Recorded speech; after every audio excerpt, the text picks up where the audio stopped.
In fact, back in March, April of 2020, I was advocating for masks strongly because I'd read the evidence. And as a scientist, I could read that evidence, evaluate it scientifically. There's evidence for this. Let's do that, basically. And then my mission became to explain that evidence to people. So I guess even though I wouldn't be a mask technology expert, I could certainly look at the evidence and realize, good Lord, these are very useful things to have, you see. Hello and welcome to COVID Matters, a podcast by COVID-Aid. I'm your host, Cheryl, and I'm a content editor and writer at COVID-Aid. On today's episode, I spoke to Professor Luke O'Neill, who's a world-renowned immunologist and Professor of Biochemistry at Trinity College Dublin. The coronavirus pandemic changed Professor Luke's life as he became a public figure featuring on Irish radio shows and TV programmes, advising the nation on how they can protect themselves and others from the virus. He recorded his year of the coronavirus outbreak in a series of diary entries, which have now been published in the form of a book called Keep Calm and Trust the Science, an extraordinary year in the life of an immunologist. This book is the basis of today's discussion, and through that we cover things like how the pandemic impacted his life and his day-to-day job, his take on antivaxxers and how we can encourage people to trust the science from here on, and also his predictions on what role COVID will play in the year ahead. So Keep Calm and Trust the Science, which I have with me right here, great book. This is your diary, a series of diary entries covering 2020, early 2021, which of course, as we know, was the extraordinary year of the pandemic outbreak. So I know you mentioned this in the introduction to your book, but I just wondered if you could, for our listeners, contextualise what was going on in your life at the start of that year and why were you recording a diary at this time? Sure. Well, I'm an immunologist, first of all. So, of course, once COVID began, I was watching it very closely for obvious reasons, you know. And then I've also done some radio stuff in Ireland. So my radio interviews began to talk about COVID as well, you see. So suddenly my world, like all of us, became COVID relevant, is the way to put it, you know. And I kind of realized I'll make a note of this because I want to keep a note of all the science, first of all, but also all the various things happening with COVID. I knew it'd be an interesting thing to do. And then a publisher approached me and said, "Do you fancy making it into a book?" So it's funny, isn't it? And luckily enough, I had quite detailed notes. And then I was on the radio twice a week then all through COVID, giving like regular updates on the progress that was happening. So, of course, I could build that into the book as well. The book is actually the scientific progress as well as my own life and what was happening to me as the months went by, really, you know. And I think early on in the pandemic, like you say, it was kind of the initial outbreak was around February, March time. And during that time, you were travelling a lot. You were attending events and different talks all across the world. What was that like for you to be travelling at that time where the rumours were spreading and even while abroad you had it confirmed to you by a coronavirus expert that this was going to be quite a big deal? Well, that's right. I was going to conferences on viruses, say. You know, there was a big one I was at in Rotterdam in January, and we're all wondering, what does this mean? At that stage, of course, it hadn't been declared an emergency. The early phase, there was no evidence of human-to-human transmission even, you know. So over time, then over those first 2 or 3 months, every conference I went to, it got more and more vivid. And there was more and more information. And experts, I met a coronavirus expert at a conference, and he said to me, "This won't end until 70% of the world has been infected or vaccinated." And I went, "Hang on a minute, tell me that again," you know. So in other words, we were learning as we went along too, as more and more data began to emerge, you see. And then finally, we get to the end of February, early March, and then everybody knew then this is very, very serious. And then the immediate effect was, all the conferences stopped then. And the biggest change to my life was no longer traveling for science, because pre-COVID, I was away probably a third of the time, you know, going to conferences, meeting collaborators. People often forget scientists are very mobile people. There's always discussions and meetings happening, you know. That all stopped. And now we switched to the world of Zoom. Last year, I gave 54 scientific presentations on Zoom, for instance. And in fact, you'd wonder what the future of conferences will be, because, like, do we really need to be together? Now, I think we will have to have a bit of face-to-face stuff because things happen there that doesn't happen on Zoom. But the future, like the workplace, is hybrid, isn't it? Every conference will also be online watch, and you can go in person if you're able to. So our lives change just as much as anybody else's, really, you know? There's economic arguments as well as to why they should or shouldn't happen, you know, depending on budgets and things like that. I wanted to talk a little bit about the idea of you having a kind of insider knowledge when it comes to this virus. You're an immunologist, you deal with inflammatory diseases, previous work with Crohn's disease, for example. So what's it like, particularly thinking about the evidence on wearing masks, to have that information and early on in the pandemic to see that people hadn't yet adopted those preventative behaviours? What's that like from your perspective? Yeah, there's two levels there, really. My own research is about, as you said, the inflammatory process in many different diseases. And I'd worked on, you know, things like, for example, chikungunya virus and inflammation. So I had worked on infectious diseases causing inflammation. But also, my main interest, though, would be autoimmune diseases where there's inflammation. So when COVID began, then I realized, I can now do research on this. I can apply my knowledge of the inflammatory process to COVID. And we started 3 projects on COVID, as many labs did around the world, of course, you know. And in fact, we may have made a finding of a new way to stop the coagulation that happens in COVID. As you might know, it's a coagulopathy. You get these microvascular clots, you know. We may have a way to stop that. And we've done experiments in models of COVID in animals where our drug seems to stop coagulation. So that was going on the whole time, right? But then equally, I was watching all the evidence for masks or for hand washing or for ventilation. And then in the media, of course, I was being asked to comment on that, you know. And of course, as you may remember, we were slow to adopt masks in Ireland and many places. You know, finally, we all adopted them. In fact, back in March, April of 2020, I was advocating for masks strongly because I'd read the evidence. And as a scientist, I could read that evidence, evaluate it scientifically. There's evidence for this. Let's do that, basically. And then my mission became to explain that evidence to people. So I guess even though I wouldn't be a mask technology expert, I could certainly look at the evidence and realize, good Lord, these are very useful things to have, you see. And then my job then became advocacy, I guess, in information to explain this to people, really. And then, of course, the big triumph, Cheryl, was the vaccines. And I know a lot about vaccines, obviously, and I've worked on vaccines myself over the years. The side of that I work on is what I call adjuvants. They're the things you add into vaccines to get the immune system going. So I knew a lot about this area. And again, I watched these vaccines emerge. And I guess one word I would use is excitement as a scientist, because there was such progress here. It was a remarkable progress happened, delivering these spectacular vaccines. And of course, I knew the Oxford group very well, Adrian Hill. I had a collaboration with Adrian 10 years ago on malaria, for instance, and they were telling me what was going on. I get emails off them and stuff. So I did have a bit of insider scoops, shall we say, as to what the progress was.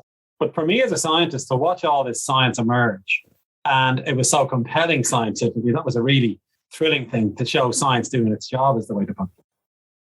Definitely. And like you say, it's kind of the urgency, place that excitement on yourself to get going and, you know, develop these vaccines and help the global crisis that was the pandemic. I can't imagine how exciting that was for you and your lab to begin working, even just to be back in the lab because you spent a time at home as well.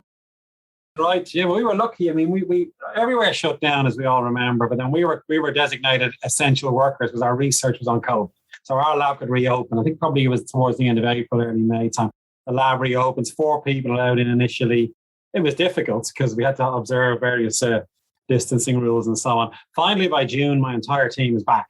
Now, you can imagine how excited they were because they're actually in a lab working on COVID. And that sense of powerlessness that many people felt, we wouldn't have quite that because we're actually doing stuff that's relevant to COVID. And that was the thrill to do as well, you see. And then we get data and things begin to emerge. And the thrill if you're a scientist is to make discoveries. And lo and behold, some of our projects begin to work out, which is great, you see. And you're right. I mean, never in history, well, probably that's certainly in my lifetime anyway, was your research so relevant to people, you know?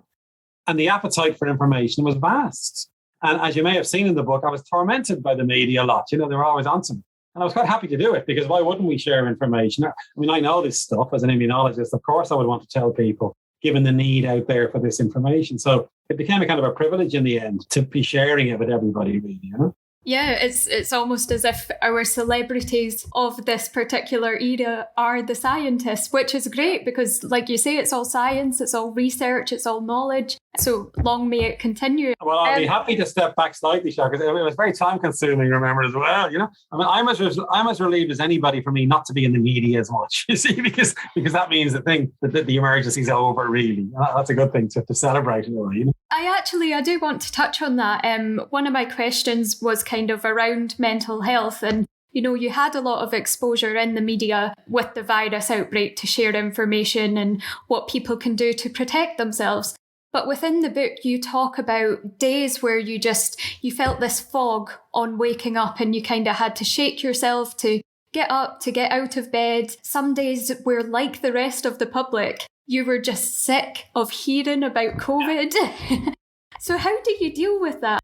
Well, I wanted to humanize the book and make it interesting, and we all have days when we go, oh, God, this is getting to me now, or you wake up on a Monday morning and you go, I'd rather not go in today, thanks very much. So I was just trying to convey that in a sense, and that's resonated with people, actually. It shows that us scientists are human as well, and that we can have our good days and bad days, And of course, inevitably then, like we all have to do, don't we? You get on with it, don't you, as best you can, really.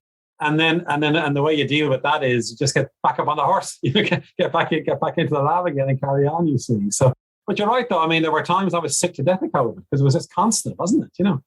Every time you put the news on and every time you open the page, and there were times during this pandemic when it looked bad. I mean, I suppose what was happening as well was I knew it could get very bad from my insider knowledge, if you like. And I knew that the vaccines might take longer, or the more malignant variant that were coming all the time might be much worse. And that was always in the back of my mind as well.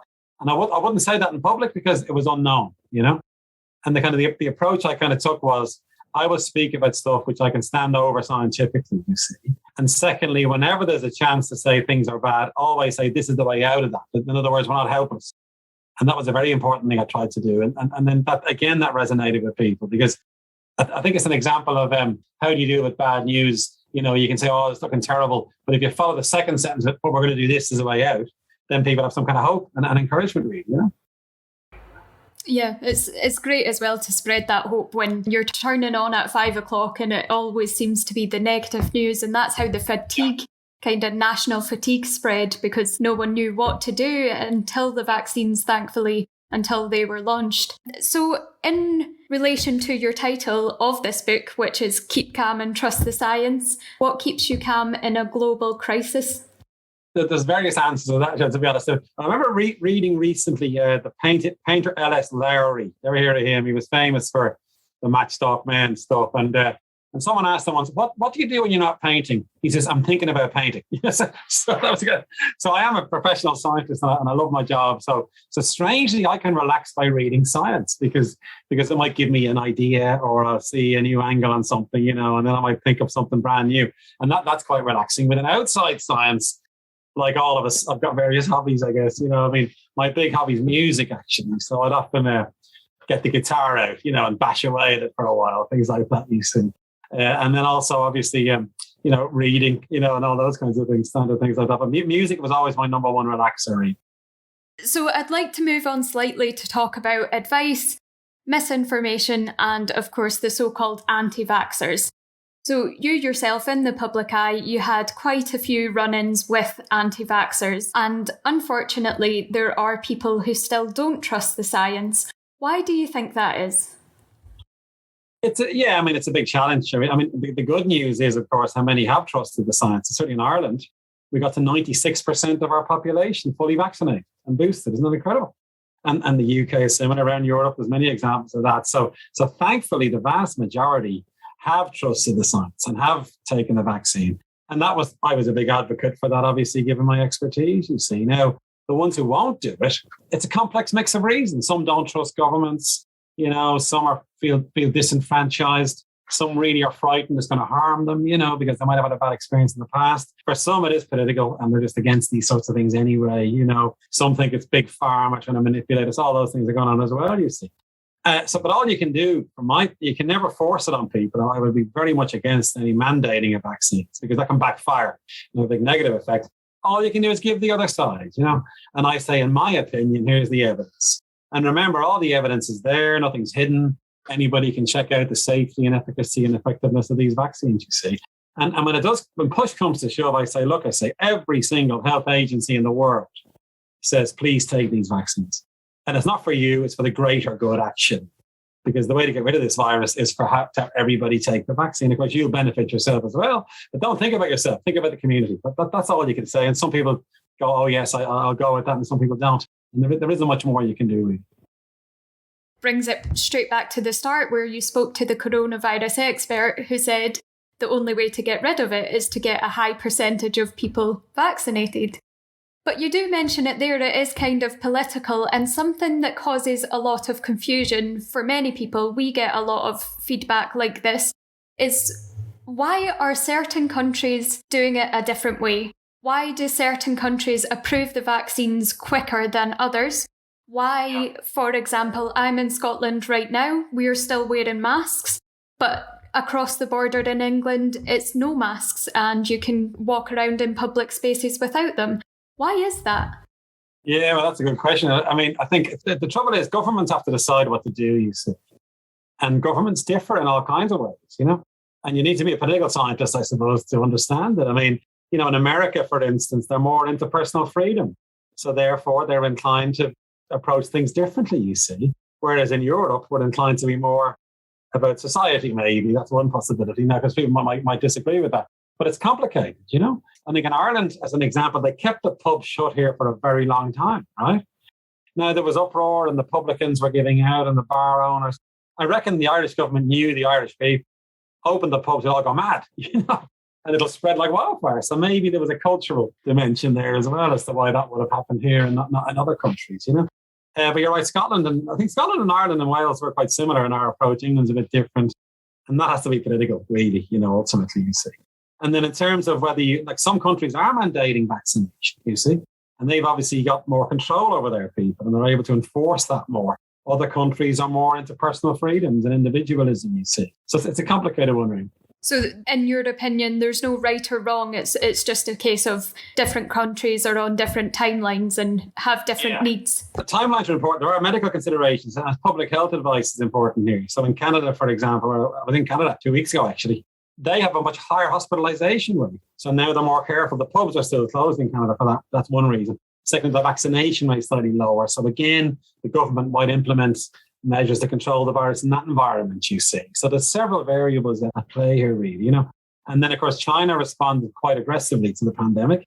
There was real hard lockdown there because, again, the Chinese administration could implement that in a way. Other countries, it might be less able to implement, you know. The only way out's medical, really, you know, like public health measures. Will you wear a mask or won't you? Will you be the social distancing? All that stuff is public health. It's very hard to know if that works or not, if people will go along with it. I knew if we get an antiviral drug and if we get a vaccine, that's the real thing to have here because that's proven to work scientifically. And the evidence on masks was a bit indirect for a while. It was a bit circumstantial. It was still there. But it was hard to do a double-blind placebo-controlled trial with masks to get the definitive proof for that, you know? So that made it more difficult then to convince people. So again, that kind of debate was interesting to me. What was also very interesting to me was how we judge scientific evidence. That changed a bit as well, you know, and what constitutes strong evidence versus weak evidence.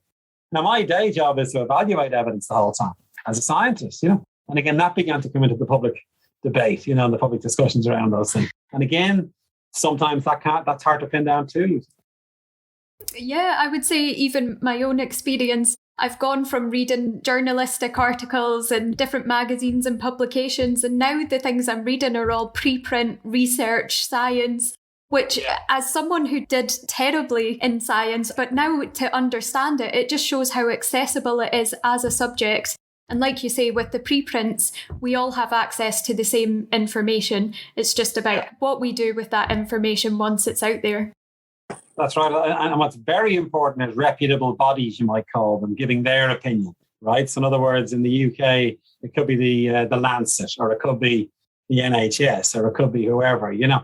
You got to rely on them and trust them because they've dug into this. You wouldn't have had the time to learn every aspect of lateral flow antigen testing, for instance, you know.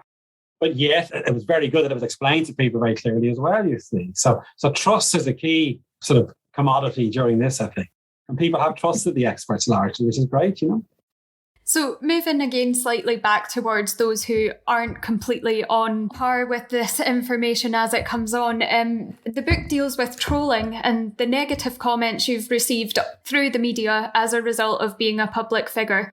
As a COVID-19 charity, we've experienced similar, where recently we had to stop campaigning on Facebook because of the amount of abusive comments we were getting. How do you deal with that yourself? Well, I got used to it and I block it. That's the answer, really, you know. It was a bit of a surprise initially, the level of hate. I wasn't quite expecting that. You know, politicians get this. I think I discovered what it feels like to be a politician and a reason for me not to become a politician, you know. And you get used to it and then you just accept it for what it is. Initially, you're worried that it might get even more dangerous. And I was assaulted, actually, walking down the street one day by an antivaxxer. And that unnerved me. I was doorstepped coming out of a radio studio with a guy with a camera in the mic, very aggressive, you know. So that they were slightly unnerving. But as time went on, I got used to it. I blocked it for definite. On Twitter especially, only allow people to respond to you who you follow. That's a really good trick, you know. You can't have dialogue on social media. It's hopeless, you know. So I think we may learn how to handle social media better through this. Not just me, but all of us. Because everybody is subjected to hate, aren't they, at one level, you know. And I realised you couldn't have a dialogue with them, so forget it, you know. And I wasn't talking to those people, remember. I was talking to reasonable people. That they were my audience. So in the end, I got used to it and it didn't bother me in the least. But that's the main thing. I did an anti-vax protest outside my house as well, though. 20 of them turned up with placards, you know, found my address. That was a bit unnerving as well, yeah. If anything, it kind of galvanized me to do more and keep doing it. And many scientists got this, by the way. And I said, we all stand together now. Let's stand as a group against this hate. All I can advise COVID-8 is block it, ignore it, and just carry on regardless. That's the key piece of advice here, really. You know? So what's life like for you now? Has it all kind of settled down a little bit? Do you have your privacy back? I do, thank God. Yeah. Well, now it's gone off the media now, isn't it? Which is really good.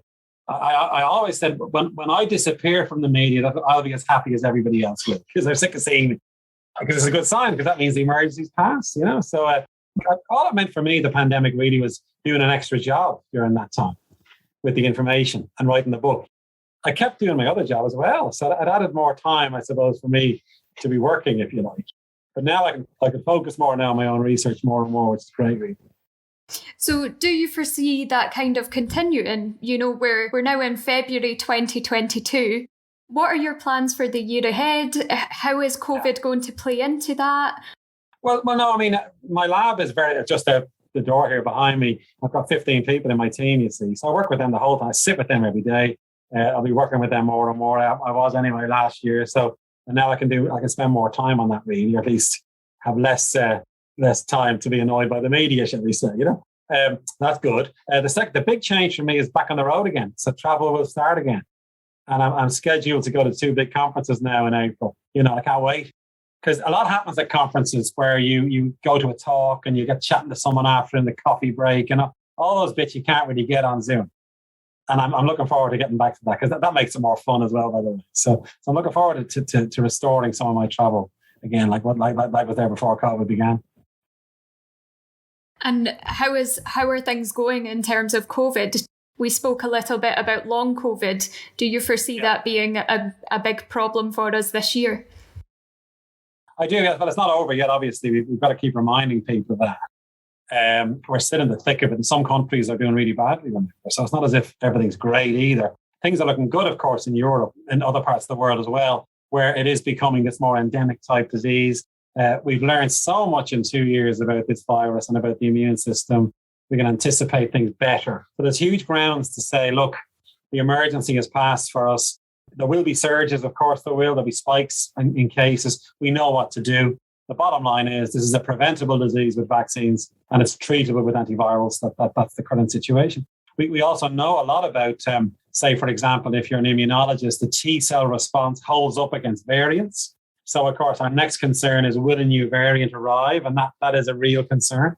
But given what we know and given the tools we have, we can be less fearful of a new variant. Now, we've got to be careful. It could be vicious, you know. But again, all that we've learned can now be deployed if a new variant should arise, which is great. So if there was an order of things to watch, one is a new variant. Secondly, as we were discussing, Cheryl, the long COVID question, it's a really important one because we still don't know how common it is. There's multiple symptoms here. It's extremely debilitating for some people. The good news there is the conference I was at in Canada the week before last was all about long COVID. So we're learning a huge amount about what's gone wrong in the immune system. Can we get biomarkers to diagnose it? And of course, therapies to treat it. So again, that's a very active area for research. And I would be predicting we'd learn an awful lot. And we're learning so much because there's so many people with me. It's easier to study if you're a scientist, if you can study people, And it's so important to get a solution to long COVID, not so much a solution, but certainly a therapy, because it is so debilitating for some people, and that's a key area. And then the third thing, as we discussed, is all the mental health issues. We're in a post-traumatic phase now. And it's very hard to predict how that will play out. And some people are extremely anxious still. Can we encourage people to live their lives fully? All that is a concern as well. I think the last thing I would say on the next phase of it really is, and again, it's the good part of this, we can deploy what we've learned from COVID in other diseases now. So there's huge hope that the vaccine technology that was invented, remember, by BioNTech and by Moderna, can be deployed against other diseases. And it's malaria, it's HIV, cancer. There's always a hope of vaccinating against tumors. And that's now gone up. And in fact, Bill Gates last week said this is the golden age for vaccines now, because they've proven themselves with COVID, you see. So again, we're going to see spin outs from COVID into other diseases where we'll see progress there as well. And that'll be one of the silver lining aspects of this pandemic, really. One of the things you mentioned in the book is that you hope this pandemic might encourage other children to get into science and immunology. What other positives do you hope to see? Yeah, well, again, not just kids in a way, but all of society hopefully has learned how valuable science is. Now, many knew already, and we're always banging on about it anyway, that science is great, aren't we? But the COVID pandemic has really revealed what scientists do, and doctors, and the healthcare service. And hopefully it'll be remembered. And I'm hoping that people will value it more. We must maintain research. There's always a threat to the budget, like most things, So I'm hoping that countries will appreciate what science can really do. The educational bit, as you mentioned, it's great that there's been so much science for young people, because they might decide to be scientists, you see. Wouldn't that be wonderful? Get our brightest and best into this business, because science can deliver so much for society in so many ways, So again, that's another one. And then the one I just mentioned, the direct benefits from COVID research could translate into, who knows, a treatment for cancer. Like what if one of the benefits from COVID became vaccines for lung cancer or ovarian cancer or breast cancer? Wouldn't that be tremendous, you see? So again, I'm hopeful that knowledge can be deployed in that way as well.